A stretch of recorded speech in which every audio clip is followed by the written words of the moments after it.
साथियों, वंदे मातरम। साथियों, आज का जो चर्चा का विषय है वो हमारे देश की न्यायपालिका से संबंधित है। साथियों,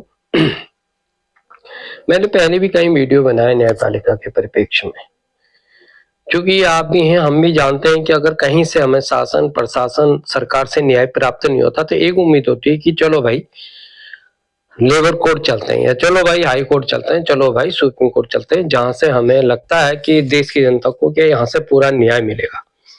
लेकिन विगत कुछ सालों से हमें लग रहा है, कुछ क्या कई सालों से हमें लग रहा है कि जो न्यायपालिका की जो नीति है उसमें काफी संस्थात्मक उनकी पृष्ठभूमि मुझे लगती है। साथियों, कई निर्णयों में आप देखिएगा, कई निर्णयों को जो है आप देखेंगे तो उसमें काफी आपको विरोधाभास नजर आएगा। साथियों, अभी हाल में मैंने आपको बताया, जो हाल ही में जो अभी बीच में एक डिसीजन दिया था, आपको पता होगा, जिसमें कि ये भी हो गया था भाई कार्य जो है विधायिका में और न्यायपालिका में मतलब टकराव की स्थिति बन रही है, क्योंकि न्यायपालिका जो सुप्रीम कोर्ट ने एक निर्णय ऐसा दिया कि जिसमें कि ये लगा कि हाँ भाई ये मतलब जिससे कहना चाहिए कि तानाशाही की प्रवृत्ति लग रही है और मनमाना लग रहा है कि भाई वो समझ रहे हैं कि हम जो निर्णय देंगे वो सर्वमान्य हो। भाई ये जो संविधान हमारा बना है, देश का लोकतंत्र जो है, इसमें जो भी हमारे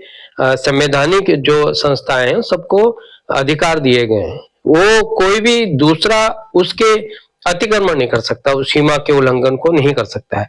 और जहां तक न्यायपालिका की बात है साथियों, तो आपने देखा होगा न्यायपालिका का भी एक दायरा है।